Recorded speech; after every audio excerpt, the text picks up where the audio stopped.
and a half ago, I was in Baku, and I performed at the Art Garden, and someone said, you know, we hear you're playing music for Americans, you know, do they understand our mugham? And I said, well, when you say understand, of course, not to the extent that an Azerbaijani who listens to mugham will understand it, because they don't have all that experience in putting all the time listening, and they don't have the exact same cultural context where they're listening from. So how do we introduce them to it? And I said to him, I said, would you like me to show you what I do, and how I introduce this unusual music to first-time listeners? And he said, yes, yes, and the audience was enthusiastic. It was several hundred Azerbaijanis, and I said, no problem. And so I had to, of course, translate my English automatic speeches into the Azerbaijani language, which I'm okay at, but I never went to school, so it was a little rough.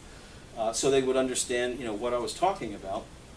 And what was interesting about it was that right in front of me was Matthew Bryza and his translator, right? So Matthew's translator, who spoke better English than I do, of course his Azeri was perfect, he was an Azerbaijani man, and as I would say the Azerbaijani words, he would instantly translate into English for Matthew, and I would hear the echo of my own thoughts in my own language as I'm it was the most unusual experience delivering it, and he explained it very, very well, actually. So now, is there anybody here whose English is not their first language? I think Azerbaycanca danışırsınız, but English yakışır yoksa babat. Babat. Ona göre, I think I may have to translate. I may have to do double duty today. We'll see how it goes. All right. So basically, how do I do this?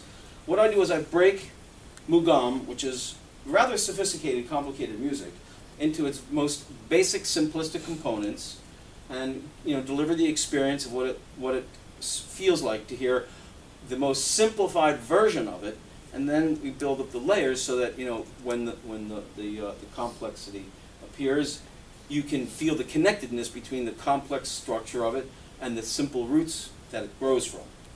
So normally what I do is actually take advantage of a piano, because I said we're usually in music schools, because the piano has no ethnic associations with it.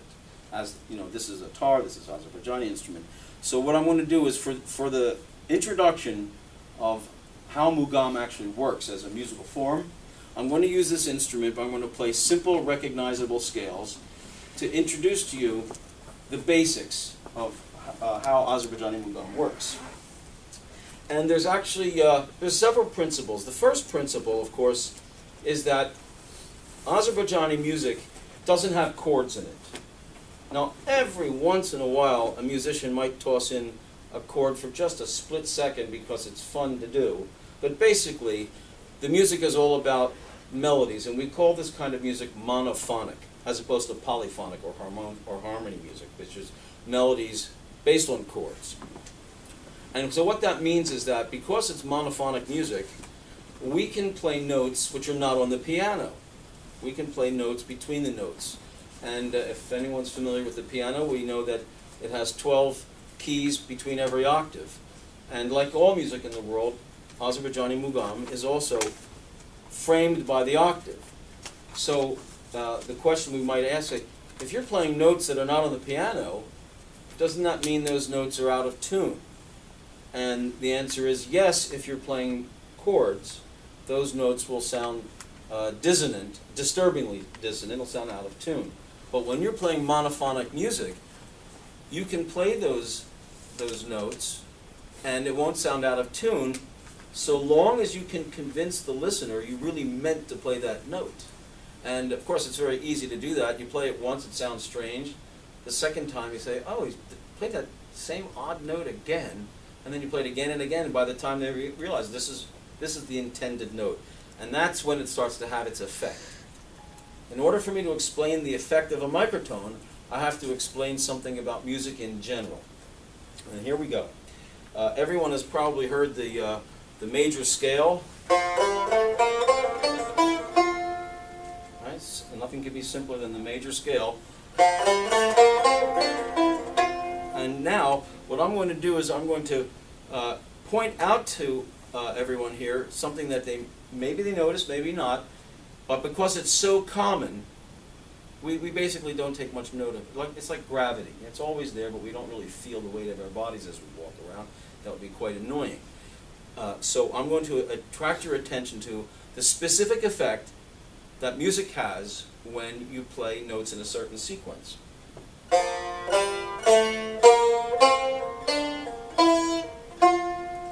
And what I like to characterize that effect is the sense of transport.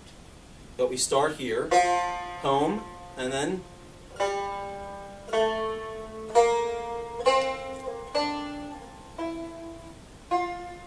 we feel like we've been taken someplace. Now, obviously we haven't gone anywhere. I'm still sitting in this chair, and it looks to me like you're still sitting in yours. So how do we account for this mystical sense of transport? And of course my answer is we don't account for it. We just enjoy it. We marvel at it. It's a mystery. And I don't think there is an answer to a mystery like this. Music can actually have the power to make us feel transported.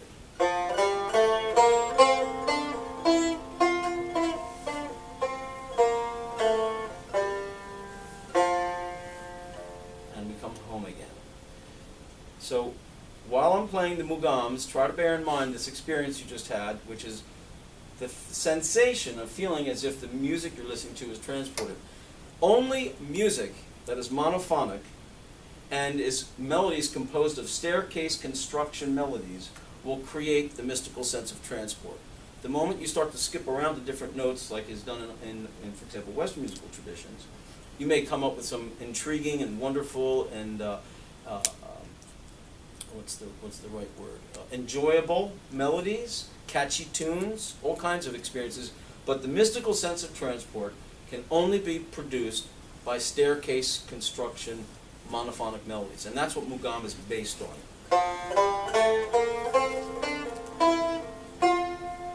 And of course, if we had more time, I would get more deeply into the miracle of the octave, because this is an absolute mystery also, which is, here's a note, and here's a note, and they sound similar, but of course you hear the difference. But how is it possible for a note to be the same and different? This is another one of the mysteries that Eastern music in general, and mugham also, is based on. The mystery of the octave, the mysterious sense of transport.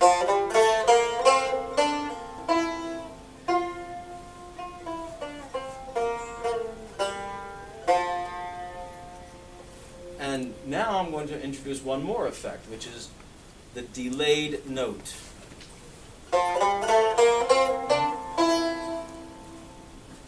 What are we experiencing? You want to hear, right? And upon hearing that, we have a very specific experience. We feel satisfied at the resolution or closure. So,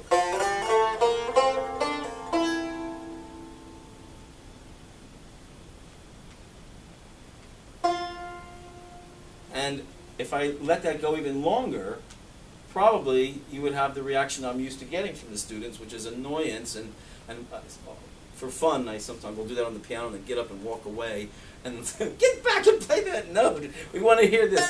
What is the power of music to make us wish to hear a note? This is another huge mystery. The octave is a mystery. The power for staircase construction melodies to give us a mystical sense of transport is a mystery. And the delaying of the last note in a sequence of notes makes us crave to hear that last note. This is a mystery. And this is what mugham is based on. These three principles. Now, of course, we can't just delay a note and let people hang there. What we do is, we have to entertain you while we postpone resolution. So it's...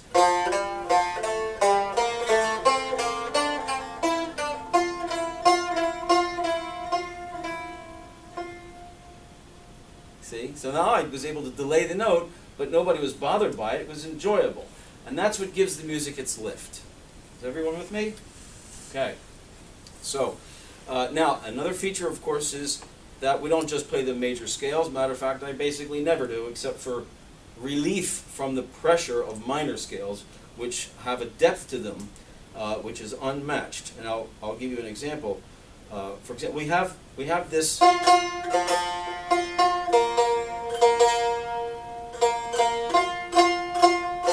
We have the octave, and I want everyone to listen to the octave. And because we don't have words in our vocabulary to describe what it feels like to have that experience, we just basically don't pay any attention to it. But all the music that we listen to is based on these things which we call, what I like to call the feeling of intervals. And here's the first interval, is the octave.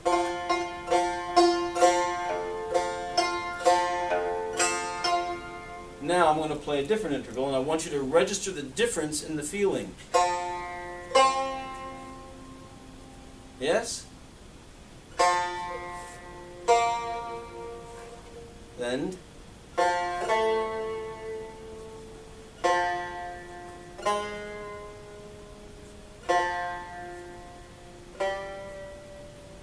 And.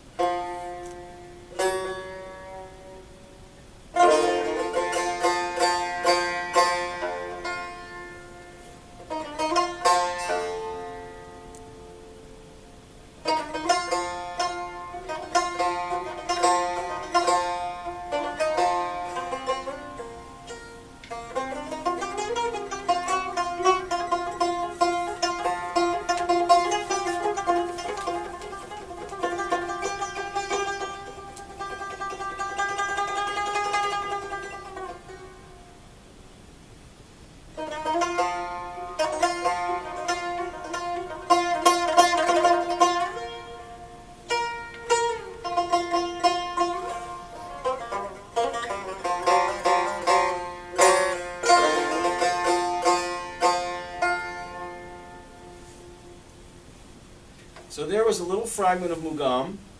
We went up and down the scale a little bit. I used some notes which are not on the piano. I don't know if you noticed some of these notes are a little different. For example, the guitar, which is tuned to the piano, has 12 frets per octave, just like the piano has 12 keys per octave. The guitar has 17. And none of those frets correspond exactly to where the frets on the guitar are placed. So that means that we're not using the tempered scale. Some of them are really way off, almost halfway between two notes. Why do we do that? Well, do you recall what happened when I was playing that scale and I delayed the last note? We felt this yearning to hear that note. The power of microtones is to make you wish to hear the harmonious interval that's near it. So by deliberately flattening or sharpening the note, raising and lowering it in pitch, we make the listener wish to hear that harmonious tone. But in the same way that I was able to keep your attention on the melody and postpone that last resolution note by making the melody interesting, that's what we have to do with microtones. We have to play that dissonant note in such a way that you believe I really meant it. And what am I meaning by it? Because I want you too to enjoy the power of this microtone, because it's sort of like, well, the same thing that we experienced here. We have the major scale, and then a minor scale.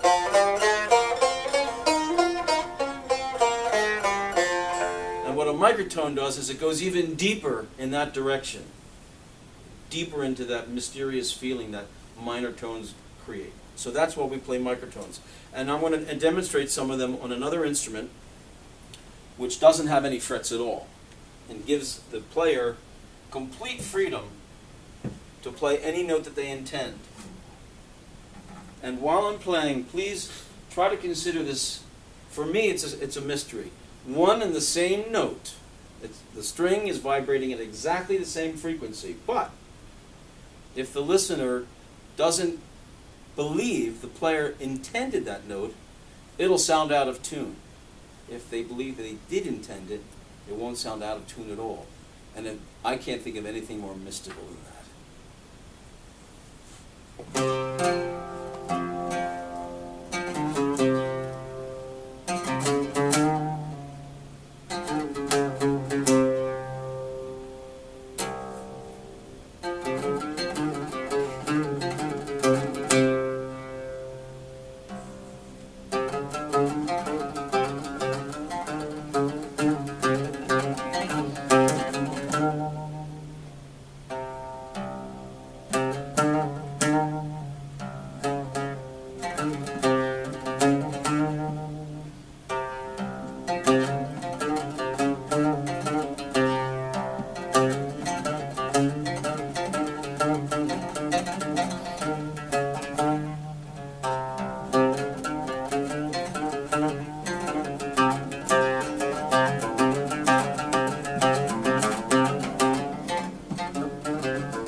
That was a trip through mugham shur. Yes, sir. And if anybody has any questions, of course, this is not a concert. This is a friendly gathering. So, if you want to satisfy some curiosity about who I am or what I do or what I just did, I know you're going to answer a question. But full disclosure now, you're a student of Imam Yar Hassanov, the great kamancha virtuoso. Yes? Well, I don't know. So I've got to work it out. Okay. Now, was that spontaneous or improvised, or was that a piece that you've done? Excellent question. We have classical core mughams that we have to learn and imitate exactly the way the teacher teaches us. And then we learn, as it sinks in over time, we learn that mugham can be flexible. I had the great fortune of having several teachers, and every one of them insisted that the mugham went a certain way and not the other way I learned before. And they were all incredible musicians. So, each one has their own school, and they tend to get a little rigid. I got lucky because I was able to have a series of teachers on kamancha and on tar. And they all had a different point of view of mugham, a little bit, and they all learned the what we call the skeletal core of each mugham differently. So I was able to vector into the I would call it the source point. And the source point, I've given it a name. I call it the syntax of mugham. And why? Because mugham, as you see, has no rhythm to it. There's no time signature. There's no click track. There's no meter, no beat, right? What does that mean?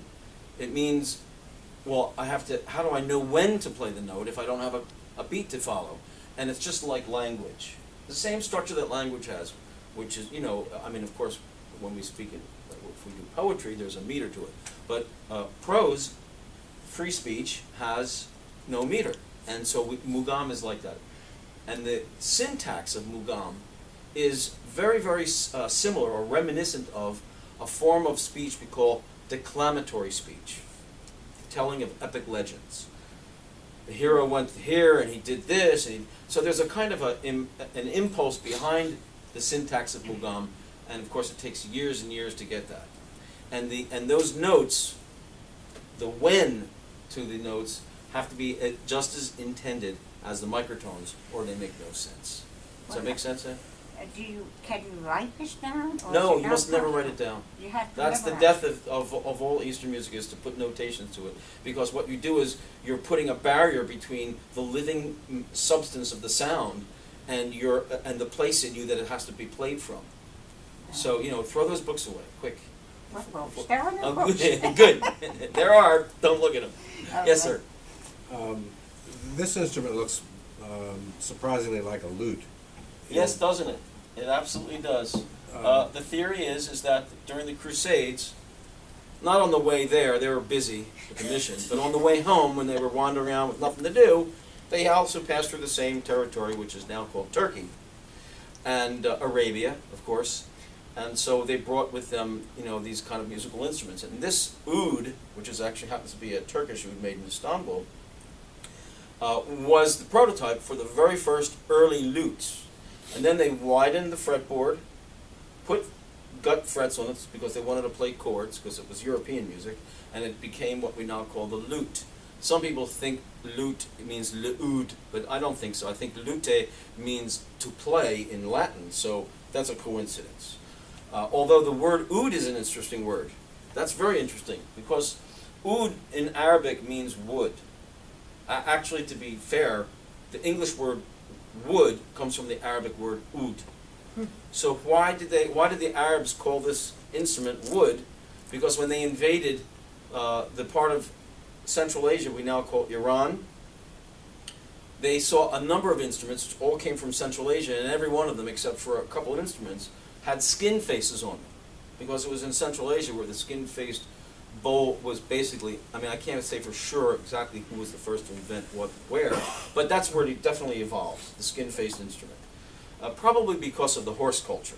You know, once the Central Asians domesticated the horse animal, they became attached emotionally to their horses, and so when a horse would die, the skin would become the face of the instrument, the intestines would become the strings, and the hair from the tail would become the bow. And so, they would carve a horse head on the top of their instrument. So the affinity for the horse culture from Central Asia, that came to what's now called Iran, and of course Azerbaijan was a part of that empire. So that whole area got infused with the idea of skin-faced instruments. But one instrument in particular had a wood face, so they called it oud. But the natives who actually invented that instrument, which is now actually in an area which I think is they call it southern Azerbaijan. It's in Iran, and they called that the barbat. So the original instrument was barbat. The Arabs came, saw this wood-faced instrument, called it oud, incorporated it into their Arabic culture, and then later the Ottomans, when they ruled the Ottoman Empire, then they ruled the Arab tribes, they absorbed a tremendous amount of Arabic culture, one of which, of course, was their music, and so they incorporated the oud. And now, because Turkish music in general is popular in Azerbaijan, the oud made a complete circle from where its origins were. It's back in Baku now. So that's why it's okay for me to play. The song that you played, when can you put any time to that? Time? Yeah, in terms of when that would have been popular, written. When it was composed? Yeah, when it was composed. Well, these kinds of grassroots music that evolved over centuries in particular locales, there was no composer like we think of a composer today. This music is it's part of a class of music they call folk music, in the sense that it wasn't invented by any one individual. It just gradually emerged out of what was probably the utter simplicity of very plain scales, and then just got more and more embellished. And I borrow a word from for mathematics, the melodic line got fractalized.